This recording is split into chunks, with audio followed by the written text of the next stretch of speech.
Morning and welcome back to a new video. তো এখন আমি সকালবেলা ঘুম থেকে উঠে ব্রাশ টাশ করলাম, বাসি কাজগুলো করলাম, করে যাচ্ছি দেশলাই আনতে। যেহেতু ভাত বসাবো তো দেখছি যে দেশলাই নেই, তো চললাম দোকানে। যে আমাদের গ্রামের একটা ছোট্ট দোকান, বন্ধ দোকান।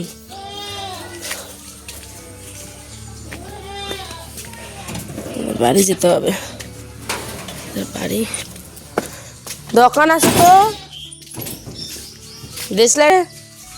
দেশলাই বাক্স দেখো গাইস, বাছুর গরু। আসলে গ্রামের বাড়ির পরিবেশগুলো ঠিক এমনটাই হয়, তাই না বলো? কেমন আছো তোমরা? আশা করছি সকলে ভালো আছো, সুস্থ আছো। সকাল হলেই ছেলের এমন বায়না, কি করবো বলো তো? এটা কি আমাদের করা ঠিক হচ্ছে না ভুল? তোমরাই বলো। সকাল হলেই মাম্মা চকলেট খাবো, মাম্মা চিপস খাবো, এই নিয়ে সকালটা পুরো ব্যস্ততার মধ্যে দিয়ে আমাদের এমনি চালু হয়।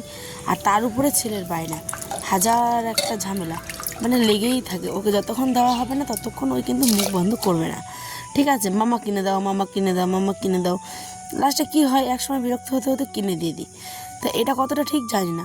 দেখো এদিকে আমার মুখটা রেগে আমি লাল হয়েছিলাম, তখন আমি যেন কিসের কারণে যেন একটা রেগেছিলাম জানো। কিন্তু কি করবে, ওইটাও আমার ফুটেজে চলে এসছে, তাই তোমাদেরকেও শেয়ার করলাম। এইদিকে আমরা আজকে ঝিঙে আর আলু দিয়ে কাঁঠালের বীজ দিয়ে রান্না করব তরকারি। তোমরা এই ফলের বীজটা কে কে তরকারিতে খাও অবশ্যই কিন্তু জানিও। কাঁঠালের বীজ, ঠিক আছে। অনেকে ভর্তা খায়, আমরাও খাই, ভর্তা খাই, তরকারিতে খাই, খেতে কিন্তু দারুণ লাগে। আর ওই যে কাটলাম ঝিঙে, তো রই বলি আমরা গ্রামের ভাষায়। তো ঝিঙে, আলু আর এই যে কাঁঠালের বীজ দিয়ে হবে একটা সুন্দর কষা কষা তরকারি। সাথে হবে কি বলো তো, কি বলে ওটাকে, তোমাদের দিকে জানি না কি বলে, কিন্তু আমাদের এখানে বলে বরবটি বা বটকালাই। তো বটকালাইয়ের পেঁয়াজ দিয়ে শুধুমাত্র আর কাঁচা লঙ্কা দিয়ে কিন্তু ভাজা। চলো ভাতটা হয়ে গেছে, দেখতে। আর যেন সকালবেলা এসেই তোমাদের সাথে একটুখানি গল্প করছি ঘুম থেকে উঠেই, তাই তো মোরগের ডাক, পাখির ডাক হয়তো তোমরা একটুখানি শুনতে পাচ্ছ।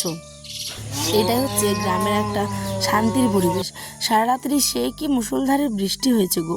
আর আগামী দিনের ব্লগটাতে তোমরা দেখতে পাবে বাবা এসেছে আমাদের বাড়িতে, সাথে কি কি হয়েছে অবশ্যই দেখতে গেলে ব্লগ কিন্তু দেখতেই হবে। এই যে বরবটি দেখো কেটে নিয়েছি, তার মধ্যে কাঁচা লঙ্কাগুলো, এত কাঁচা লঙ্কা কিন্তু ঝাল না। তোমরা কখনো খেয়েছো এরকম কাঁচা লঙ্কা? কাঁচা লঙ্কা কিন্তু ঝাল না, খুবই কম ঝাল, হালকা একটু এনেছে ঝাঁজ আছে। এরম তুমি 7-8টা কি 10টা কাঁচা লঙ্কা ভাত দিয়ে খেয়ে নিতে পারবে। তো এই যে এরম ডুমো ডুমো করে ছোট্ট ছোট্ট করে কেটে নিয়েছি, 5 ফোড়ন দিলাম এবার তেলের মধ্যে, আর দেবো কাঁচা লঙ্কা। দেওয়ার পরে কিন্তু আমি এগুলোকে ভাজা করে নেব। হাতে বড্ড সময় কম। এই ব্লগটা গতকালকে, মানে হচ্ছে কাল শনিবার ছিল, আজ হচ্ছে রবিবার। তোমরা আজকে ব্লগটা পাচ্ছ, কিন্তু বাবা এসেছে শনিবারই, ঠিক আছে। রবিবার আজকে বাবা এতক্ষণে আছে, তোমরা এই ব্লগটা কালকে দেখতে পাবে। আর লাইভ চাইলে তোমরা তো দেখতেই পাবে, ঠিক আছে। লাইভ যেহেতু আমি করি, আর এখানে বিছানাটা অর্ধেক গুছাতে গুছাতে আমার স্টোরেজ পুরো ফুল হয়ে গেছিলো, তাই আর বাকি ক্লিপসগুলো আমি নিতে পারিনি। এখানে বরমশাই খেতে বসেছে, আর আমিও কিন্তু আয়ানকে একটু একটু করে খাইয়ে দেবো। খাওয়া দাওয়া করেই বর চলে যাবে হচ্ছে দোকানে। আর এই যে চলে যাওয়ার পরে আমার কাজের কিন্তু এখনও ছুটি নেই।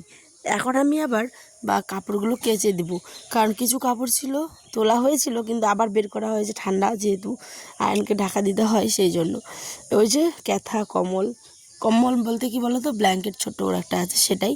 আর এখানে বিছানার চাদরটাকে মেলে দিচ্ছিলাম। দেখো তো ব্লগ কেমন লাগলো অবশ্যই কিন্তু কমেন্ট সেকশনে জানিও, ভালো লাগলে পাশে থেকো আর এইভাবে তোমাদের ভালোবাসা দিয়ে যাও। So tata.